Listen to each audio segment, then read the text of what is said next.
Hi, everyone. It's Karen Colson from the Shriner Memorial Library. I'm here today to talk a little bit about this wonderful new resource we can offer our patrons. We were able to partner up with newspapers.com, which is a paid subscription site that hosts newspapers, digitized newspapers. Well, we were able to partner with them and get some of our microfilm rolls from different libraries throughout the Southwest Library System sent down to be digitized, and they're being hosted on the newspapers.com website. And what they're doing for us as a thank you for sending them our newspapers is they gave us our own Southwest Wisconsin Library System page. Now this page offers all of the microfilm reels that all the different libraries from our system has sent in. And the best thing about it is as long as you are using a Southwest Wisconsin Library System IP address, either in the library or Wi-Fi, you click on a special link and it'll take you right to our page, and it doesn't cost our patrons anything. So let's get started and just show you a couple tips and tricks on how to use this. I went ahead and I've bookmarked that link on all of our computer browsers. And I also went ahead and I put a link on our desktop so that our patrons can get to it. I will send out that link to everybody so everybody can have it. If you need any help, if you need help adding it to your browsers or your desktop, just get a hold of me. It's fairly easy to do. So let's go. You would just click onto this link, which here I did, and it takes you to our Southwest Wisconsin Library System page. The great thing about this, again, it's free, and it's all of our local newspapers, Boswell Dial from Montfort, the Lancaster paper, Platteville paper, Bloomington, Cassville. I know I'm going to miss them. So what you're going to want to have your patrons do is you're going to have them sign in, and that's very, very easy to do. They're going to want to use their email address, create a simple password, go into their email and click OK, just to verify that they're a person. And the reason I want to do this is it'll save some of their searches and some of their clippings, which we'll get into more. So I already went ahead and I logged us in. So here we are, we're under Shriner Devices. We're on our page. If you click on this button right here where it says See All, we'll click on that. And that's all the newspapers that we were able to add from all of our small little libraries. Like Montfort no longer had a microfilm reader, so their microfilm rolls you couldn't access them. But thanks to this, they've been digitized, and we can access them for free inside the library. So it's wonderful. And if any of your patrons have, they pay for this newspapers.com, they're able to access these newspapers from home. Okay, they don't need just the link. So it's pretty exciting, real exciting news. All right, so we're going to go back up to the top. I'm going to just show you a couple tips and tricks. By all means, play around in here. The search is kind of clunky, but you get used to it. And it's just a lot of fun. You can spend a lot of hours here. So there's 91 papers that we have with these. And let's see, what should we search? Let's search for, no, I'm drawing blank. How about we do the Titanic? We'll just see what we end up with. We're just gonna search them all. Okay, now over here, you'll notice they give us a map. Now, if there's showing up in any of the other states, you could click on those states and it would limit your search to those states. In our case, all of our newspapers that we have access to are limited to Wisconsin. So of course, Wisconsin is the only state that shows up. So we have 1,337 matches. That's quite a bit of matches. We're probably going to want to have to narrow that down. Now we can add a date, and of course, if it's Titanic, we're going to probably want to keep it to 1912. So that's probably not going to help us much.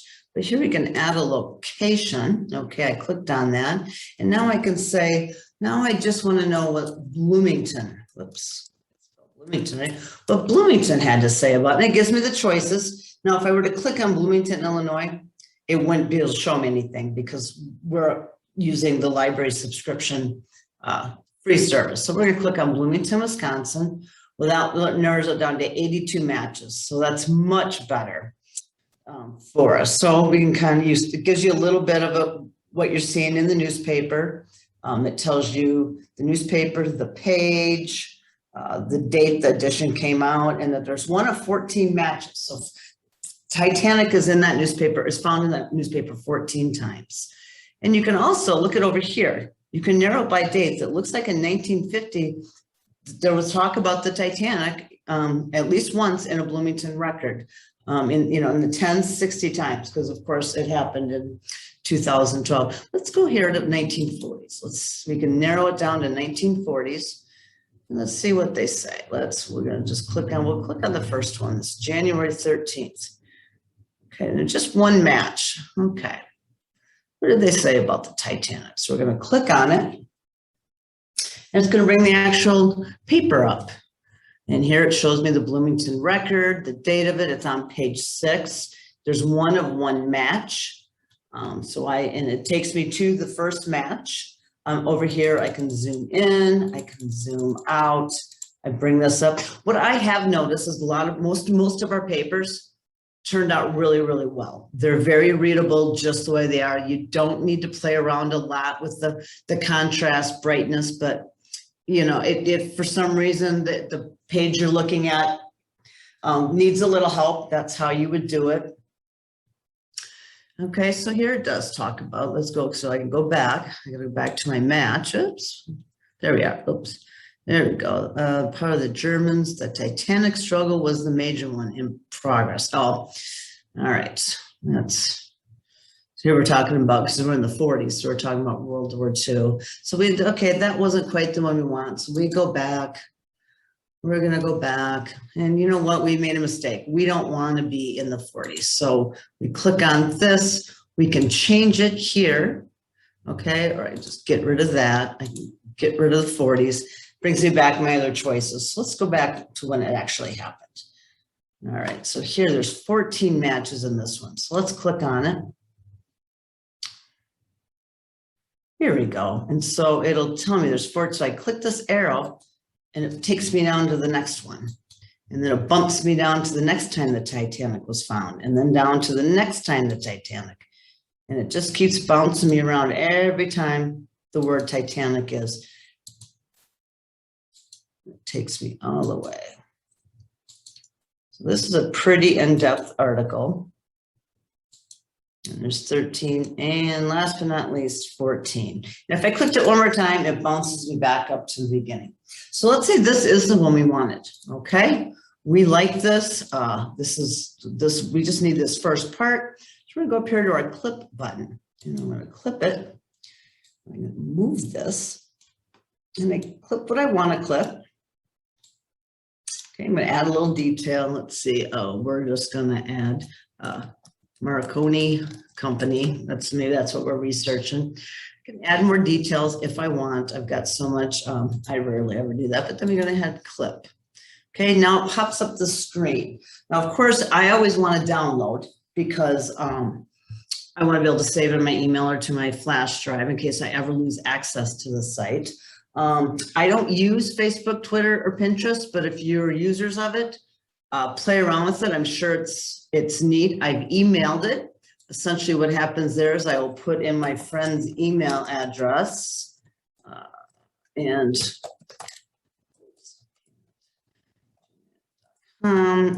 it'll tell me what, and I can change it if I want to, like say it comes from my own personal email, and I can change what this says down here. I can just add something so I know Titanic article, blah, blah, blah, whatever I want to say, I send that. And then my friend then will get an email from newspapers saying, hey, you have a friend that wants you to see this, and they'll see what I said. Hey, this is about the Titanic. Now, if they click on their link, if they're in the library here, logged in on our page, they'll be able to see it for free and read the clip. If they're home and they have a subscription, again, they can read it. If they don't have one, it's going to prompt them to read it. So, or prompt them to pay for a subscription, or at least try the free trial. So another great thing that is very, very useful, and I'm just going to touch on it very, very briefly, is if you click on the ancestry one, did it popped up. Okay, so what I'm going to do is I'm going to come over here. Okay, so up here, if I go to this ancestry, it'll pop that up. And if they have a subscription to Ancestry, it's going to show me the clip and it's going to ask me what family tree. Now I have a lot of different family trees. Most of us do. Okay. And then I can go ahead and I'll select the person for my tree. This happens to be about my husband's aunt who passed away in a motorcycle accident. And there's her. Okay. So I click next. And I can add in anything more about what I want. I can link it to another person. Let's say it involves several of his family members. I could then link it also to another person, and then I save it. So now when I go to my Ancestry account and I look up his Aunt Violet, I can go into her gallery and that newspaper clipping will be there in her gallery. It's so convenient, very convenient. So let me just get back out of here and back to this. So how do you search? You know, you can search all different stuff. Go back to the search. If you're logged in, it saves your prior searches. So if you like, oh, you know what? I want that. I remember that search. That's how I found it. So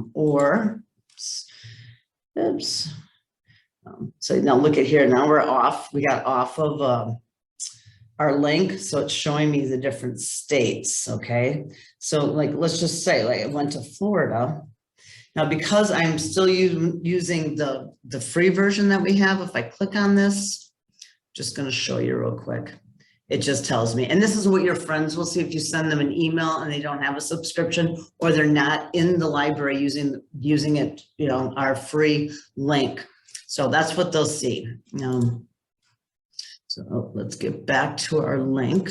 Hold on, let's get back to our link. There we go. Okay, so we're back where we can be. So you can search just the newspapers. Like let's say I know my person is Bosqueville Dial. So I just want to search the Bosqueville Dials. Let's say I know they died, you know, in oops, click this. Let's see, I know they died in 1899, and I know they died in February. Oops, I guess it's only let me do December. No, it's only let me do it. Okay. It'll only let me pick the choices that are available. So it comes here. Now, let's say I didn't know my person's name. I thought they were a Williams. So I can just go here and I can find, and there were no Williams, but there's 6 pages in this edition. And click forward, and it'll still look for Williams on each page as I go through. Okay. I was kind of hoping I get lucky with Williams, but oh, there it was. So it did find one. There we go on the very last page. And the same if I wanted to print. I can save the entire page. Okay. So I can either print it or save it. I save it as a JPEG or as a PDF. Let's say we save it as a JPEG. Okay, and then we save it, but now we're going to open it. And this is what it's going to look like for us. And it is the whole page, okay? But it does tell you, it names the file for you of the date, the edition and the date of it.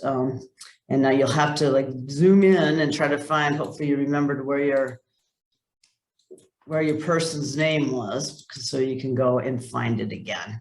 Okay, so that's if you save it as a JPEG. Let's say we were to, and you can also just save a portion of it.